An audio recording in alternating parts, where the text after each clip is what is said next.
All right, happy Sunday, everybody, and happy sweep. Get the brooms out. Texas Tech takes care of Houston today, 12-8 to win the series finale out at windswept Dan Law Field, improving now to 8-7 in Big 12 play. So, good weekend, good day for Texas Tech. We welcome everybody into Diamond Talk, brought to you by Thacker Jewelry.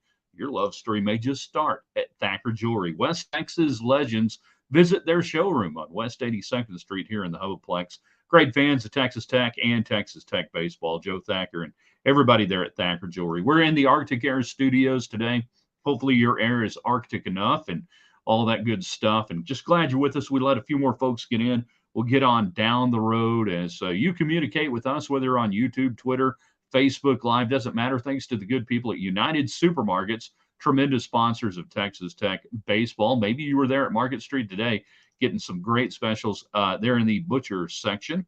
Yeah, I went through there. I looked through there. The ad specials, everything very good. So we thank everybody there at United for being a part of it. And, of course, our apparel provided by Boot City, one money saving mile outside the West Loop on 19th Street. See Cody. All the great new spring selections are in. All the shirts are ready to go for summer, and it's about to get warm, and maybe you need a new straw hat. So check them out there at Boot City. Tell them we said hi, and thanks for being great supporters here in Raiderland. Okay, I think we're just about ready to go. You guys know what to do. The early arrivals, give us thumbs up. Let us know the audio is good, the video is good. You hit us on Twitter, Facebook, or otherwise. Thanks to United. In 3, in 2.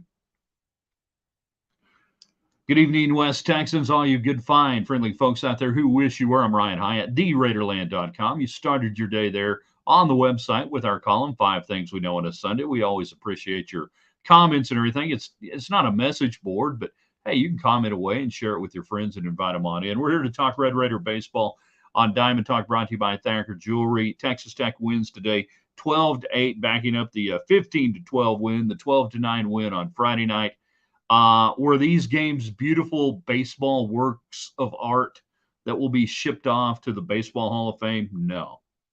Were they ugly? Yes.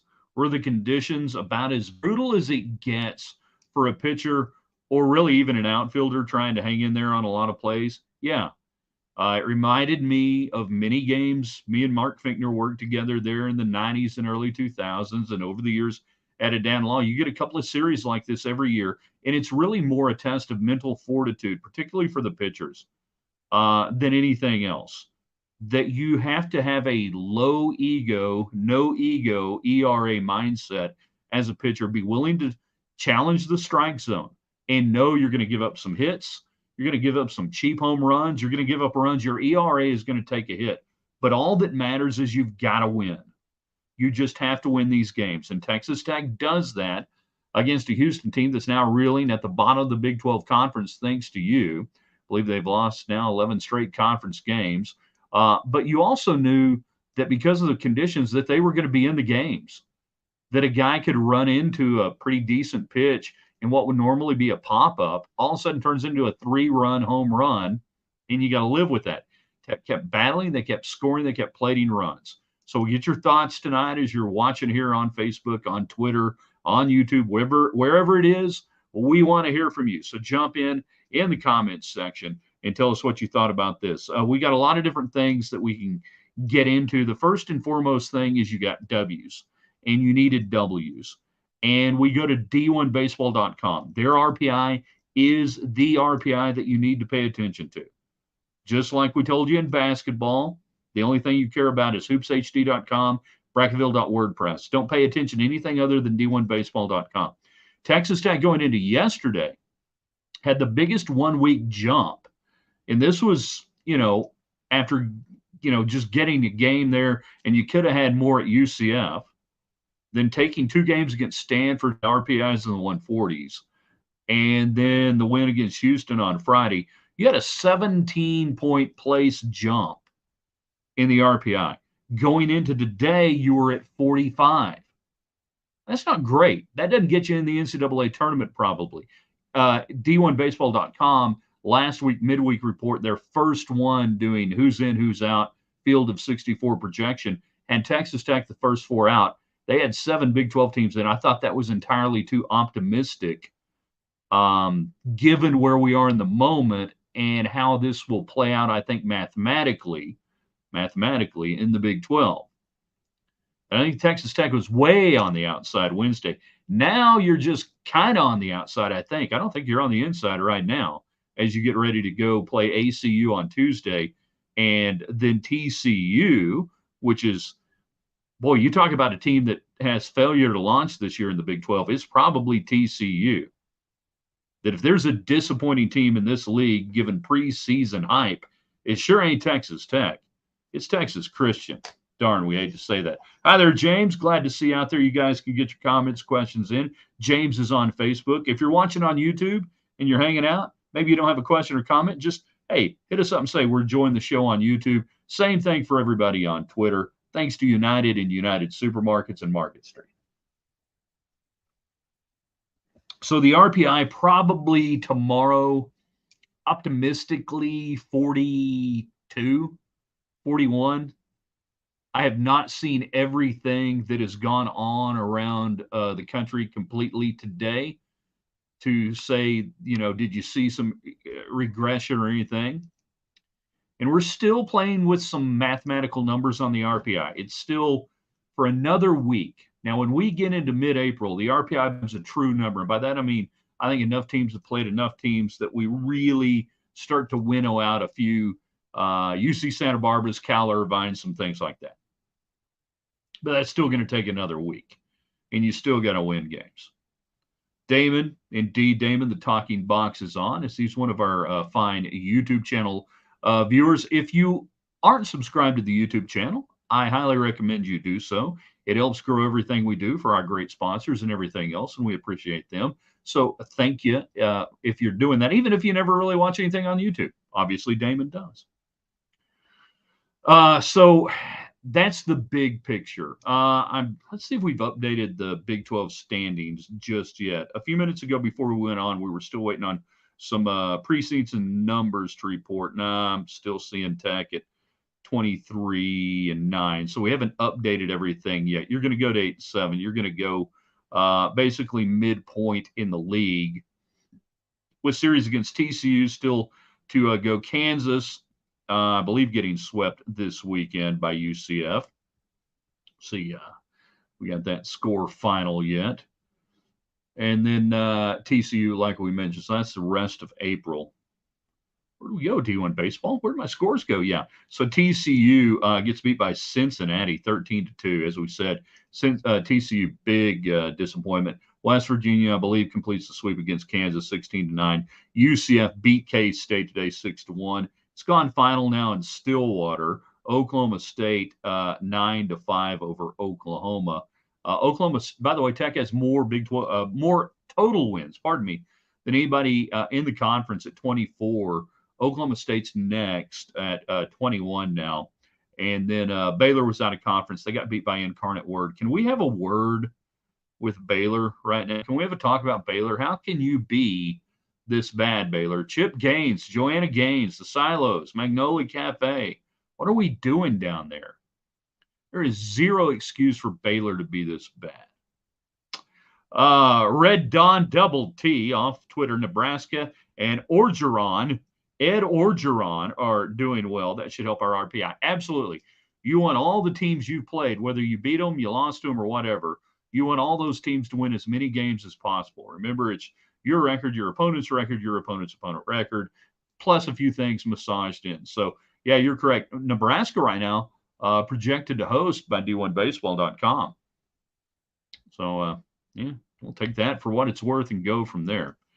Let's talk about the lineup. The lineup, I think, is beginning to settle in. We're seeing Gavin Cash at the top of the order. He gets a grand slam today. He had a really productive weekend. We're seeing the lineup now, and this is a typical Tim Tadlock season where things begin to sort themselves out. We've seen a little bit of left-hander, right-hander, not total platoon, but a little bit of that. But we're seeing Gavin Cash up at the top, settling in 1-5 today, but he did get the grand slam. Bravo 2-5. I've been watching Santa Anita and horse racing all day, too much. So 2-5 today. Bazell anywhere in that 3-4 spot, you're fine. Austin Green 2 for 4. And then you had Harrelson in there in the 5 spot. Washburn, an 0 for today. McGee hitting 7th. And down there, you kind of feel like Lopez and Poppy, minus a few tweaks here and there, as we said, minus a few tweaks here and there, where you might move them around in the lineup. That you know those guys are going to be there. We had 12-9 final score going back on Friday. And again, that was Cash and Bravo up the top of the lineup with the Bazell and Green hitting after that. So I feel like we're beginning to get a good feel on what this everyday lineup, for the most part, is going to look like. Tim Tadlock will continue to move guys around, situationally or otherwise, and they need to understand that. And maybe, just maybe, after some conversations I had with folks, that these guys are going to begin to realize it's not where you hit in the order, it's how you hit in the order that's going to matter. And get over the idea and just turn yourself over to the idea. I don't have to hit in the same spot every day to go hit and be productive. And there might be a reason for it. So I like where we are on that. We'll see if it fleshes out a little bit more. Really, though, for a Tim Tadlock team, it's not until the end of April and even the 1st of May that you just really sit there and go, yeah, these are totally defined roles. But I think we saw a little bit more of that this weekend, even given the conditions that were just unhospitable to baseball. But you got to do what you got to do. Get it on United Supermarkets chat line, text line, communication line, Transom, CompuServe, whatever it may be that you are talking to us on. United Supermarkets and Market Street handles all of that communication. Got some questions, comments about this weekend. Texas Tech baseball sweeping Houston. If you're just tuning in, we're talking about the RPI jump this week that we hope to see maybe another 5 to 7 spots the coming week. You get a sweep, and it's huge to get a sweep. And this is a team that I don't think going into the year I would have thought Tech would get a sweep. So what did that do? It bought you back one. It bought you back one. It bought you back one of the losses to Baylor. Not a Texas loss or a UCF loss, but one of the hideous, horrible losses to Baylor. I do believe you need to sweep Kansas in Lubbock in order to keep this thing going. You got to win series right now. So TCU's down. You've got to go there and win that series if we're talking about a team that's going to, go into mid-April, or pardon me, May, feeling pretty good like they're on the inside of the NCAA cut line. We're not talking about hosting people. We're not talking about that. We're not talking about Tech as a 1 seed and Lubbock as a host site. We're talking about get in the tournament right now. Get solid on that, and then try not to go somewhere hideous like you're going to go here in another week to somewhere hideous there in Fayetteville. So that's okay. James, I have faith in the coach with 500-plus wins. Yeah, and Tadlock we trust. I get the process. It's a process. It's hard for people sometimes day to day, week to week to get. That's why we call him football guy. Football guy has trouble with college baseball. He just does. Football guy has trouble with baseball. It's okay. I get that. But while there's still time, there's not as much time as there was. Pitching-wise this weekend. Pitching-wise, hideous. You talking about me? Well, that's the chicken right there. The rubber chicken that the hecklers used to hoist. The duality of man. Pitching this weekend, I give you great grades for competing. Robinson competed. Sanders competed. Hewer he got out there and he tried to compete. That you just have to go out there with a mindset, as we said, when the wind is like this, you must sit there and have no ego with the ERA and just, how can I get some outs? And I know it sounds contradictory, but we talk about pitching to contact, and it's even more important, I believe, on days like the last 3 days at the Law, that you don't hut and peck, that you let guys run into outs, as we say, hit an atom bomb, that they will give you outs, that if you pitch to contact and make them swing, hey, they might get a couple. They might get a couple of bloops and a blast. But that's much better than trying to strike people out during this type deal and, miss, and now you got 2 walks, and then you give up that high can of corn, and it's gone. Didn't see Paris pitch, did we? News on him? I don't. I think he's just out of the mix right now. I don't think there. I don't know that there's an injury issue that would keep him from being able to perform. I think you're just maybe out of the mix and out of the confidence rotation. So for the pitchers this weekend, particularly Sanders, and there was some not consternation, but he goes 31 pitches on Friday. He comes back 9 to get you there to the 9th, but it would have been another inning up for him. So you sit there and you go to oh my goodness, hold on, I don't want to mess this up. Who'd they go to? The freshman. I'm gonna completely screw this up. Help me out here. Just blanked out. So you go to the freshman. Yeah, Kazi, and a walk, a home run and a walk, and it was 8 pitches. And then, it's Hutera coming in. Not Peter Cetera, but Hutera. So you go in and get Hutera, and he gets out of it. I felt bad for Kazi. He looked amazingly uncomfortable out there. 100% of pitches, and he couldn't have looked more like me if he had tried. The body language, everything. Canned corn, cream of corn, So we'll go back, and James says, let's pitch contact every outing and let the defense do its job. In my opinion, I agree. But I think this is something, and we can get into a really deep philosophical discussion over the last 20 years of kids coming up through youth baseball and everything else, with the high focus being on velocity and striking people out in the 3 outcome inning, strikeout, walk, home run, that a lot of guys don't even know how to pitch to contact. They just, it's not in their mindset to be able to pitch to contact. But it was even bigger today and this weekend. I think that you go ahead, you take your lumps as a pitcher and say, I'm going to give up a couple here, but you are going to run into some outs. We're going to get out of this thing, but I will not walk you, and I will not give you anything cheap. So when you do get that stinking 370-foot, high fly that's an out every day, that's now a 420-foot bomb, I don't get hurt. That's hard to do up here. Not a lot of guys can do it. And if you pitch in Lubbock, Texas, you need to have that mindset. You have to have that mindset. So yeah, we can have discussions about pitching philosophy and how kids have been brought up over the last 20 years or so. Part of it was coming out of the hot bat era. Part of it has been this high focus on, you got to touch 93. You got to be, what's he hitting? Is he hitting 4 or 5? What's he getting, man? Is he getting up to 6? This idea that if you're going to get a scholarship, if you're going to do anything, you got to throw hard.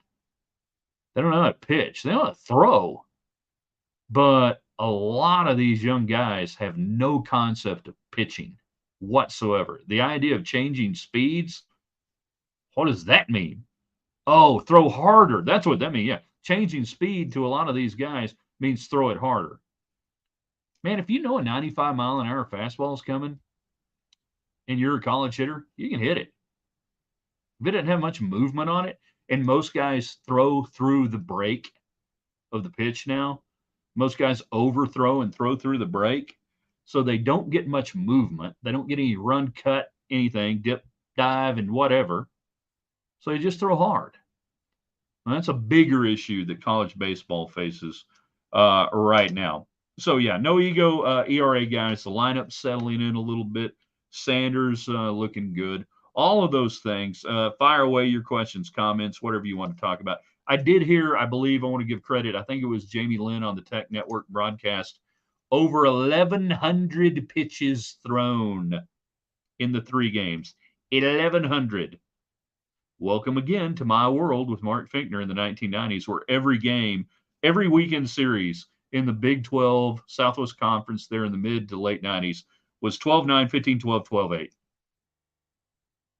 You would run out of score sheet. I can't remember. I think I had 14 innings on my basic score sheet and you're just like, this is not going to work. Never get there.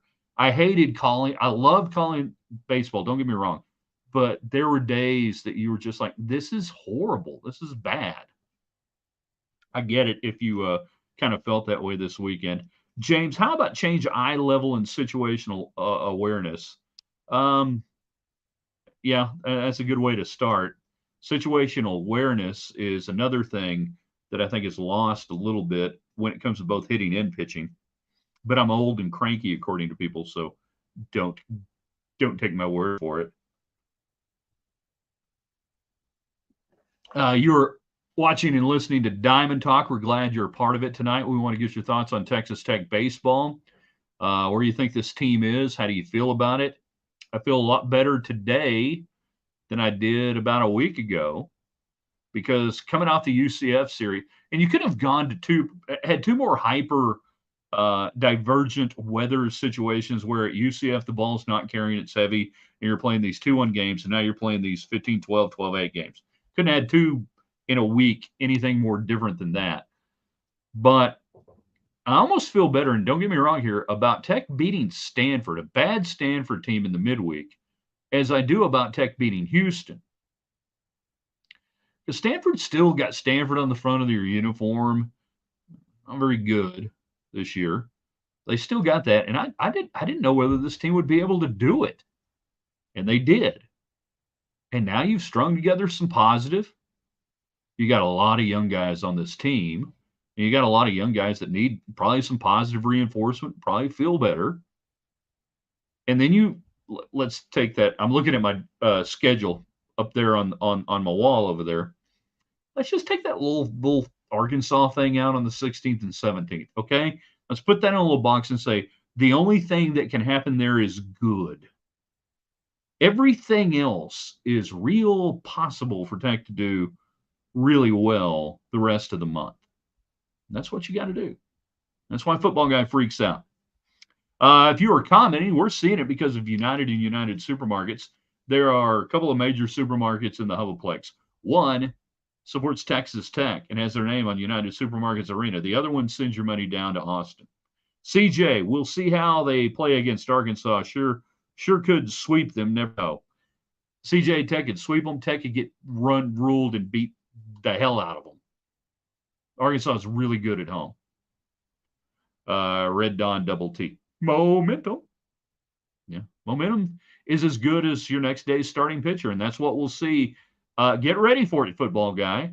You sweep Houston. Wait for it on Tuesday when you go down there. And at this point, I'm not really sure who's going to get the Tuesday start and what that role is going to be. But watch that be a great close game. Just wait for it. Momentum, as good as your next day's starting pitcher.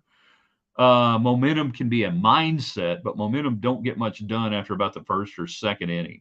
I think what momentum does is it helps what I've watched, particularly with baseball. It helps how guys kind of carry themselves around the clubhouse, how they move around, practice, BP, just a little bit how they feel. But once the game starts, you got to perform that goes away. You cannot play baseball on emotion.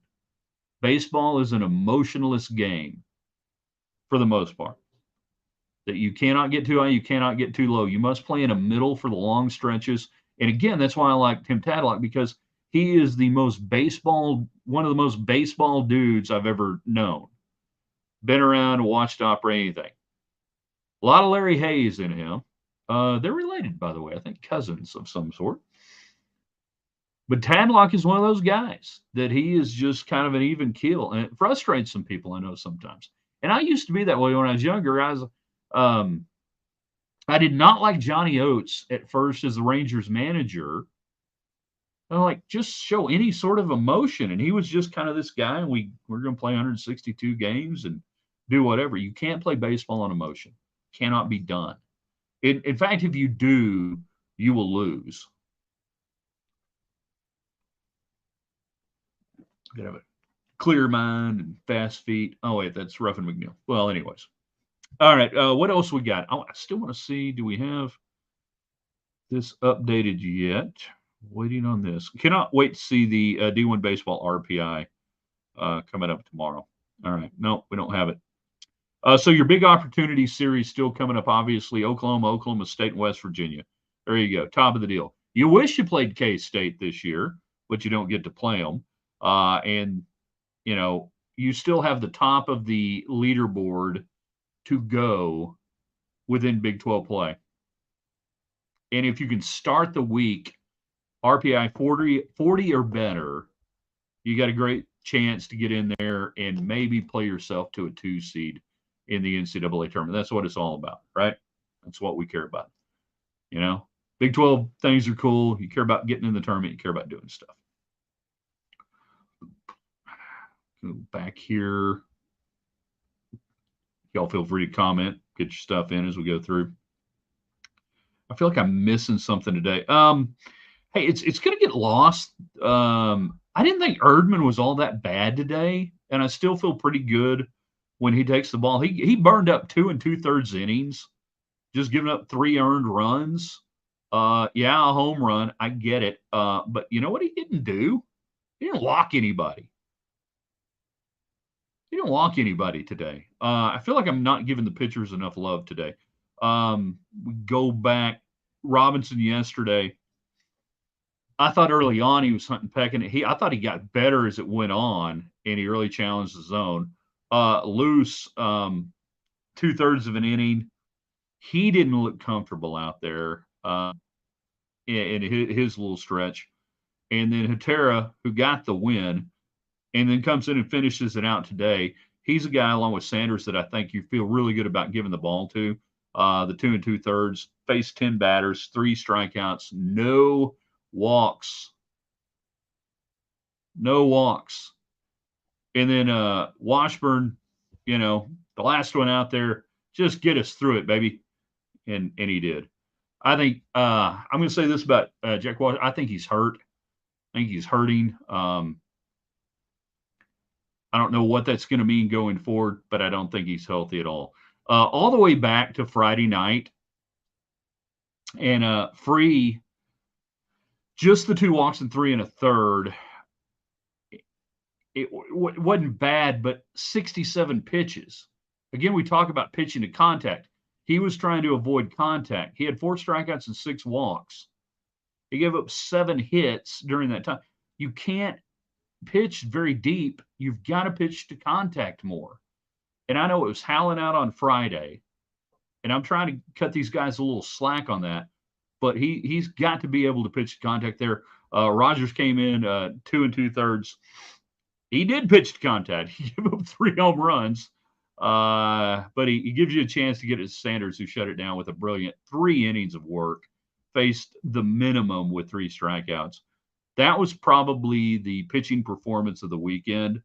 Not taking anything away from anybody else, but that was probably the pitching. So you're coming out of here feeling good about, I think, several pitchers on a weekend where you shouldn't feel good about anybody, pitching-wise. When you're talking about giving up, 9, 12, and 8. Normally you go, that's horrible. I actually feel good about it. All right, last chance. Comments, fire away. Your thoughts, a little down talk. Now, what's coming up tomorrow, Monday on the website, theraiderland.com. We call it Helmet Sticker Monday. There are many helmet stickers. There's only one Raiderland helmet sticker, highly coveted. It goes to anyone and everyone deserving recognition, sports or non-sports. You will report in the morning. And we usually get that posted between 8:30 and 9:30, somewhere in there. Check out the Raiderland Hot Links section. We serve them up fresh and hot every morning. Cool stuff we find that we think you'll like. And if you find some cool stuff that you want us to see, post that in the comments.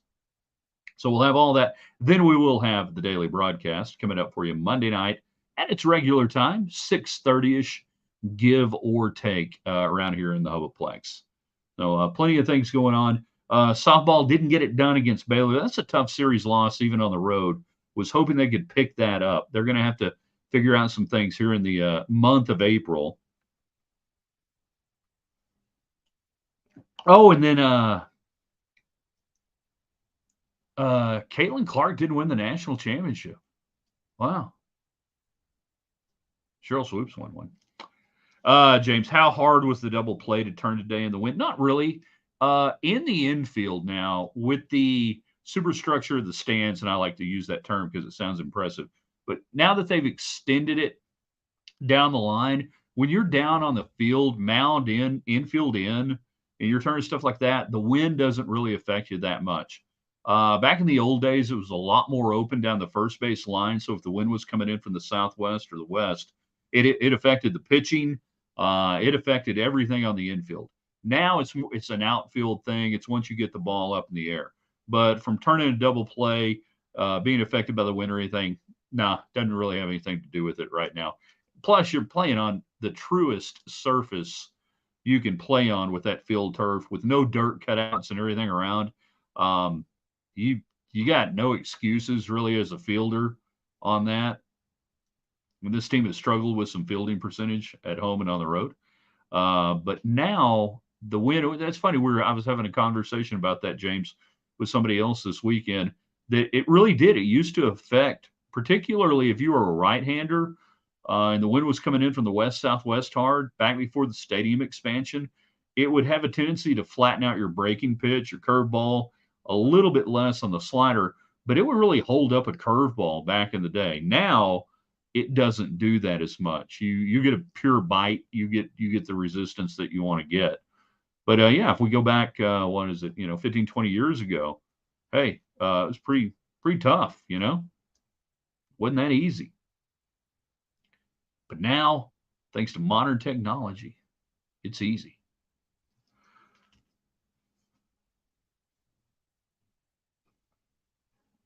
Well, I hope you get better, Mr. Gold. I truly do. Or Mrs. Gold, or whoever it is there. But glad you're chiming in on Diamond Talk. We get all sorts of baseball fans around here. All right, we're going to shut it down for tonight. Hope you guys had a good time on the program. We appreciate it. Hey, if you want to do something for us tonight, whether you're on Twitter, YouTube, Facebook, and if you hadn't subscribed on YouTube, please do that. If you hadn't subscribed on Facebook and watching us there, we'll hope you do that. Share this when I get this posted at theraiderland.com. Put it on your Facebook page, put it wherever folks can find it. Invite them in, let them know what we're doing. Want to thank the great folks at Thacker Jewelry one more time. Joe Thacker, he wears those cool hats and everything because he's cool. I'm not, but he does. Big fan of Texas Tech sports and Texas Tech baseball, and they make this happen. So anytime you can see them on their Facebook page or anything, tell them thanks. You could just go there tonight and say, hey, thanks for supporting Diamond Talk. Thanks for supporting Ryan Hyatt's Raiderland. None of this happens without great people like that. All right. I guess we're done. Are we done? We're done. That was fun. Sweeps are fun. Brooms are fun. From the Arctic Air Studios, I'm Ryan Hyatt. We'll see you tomorrow at theraiderland.com.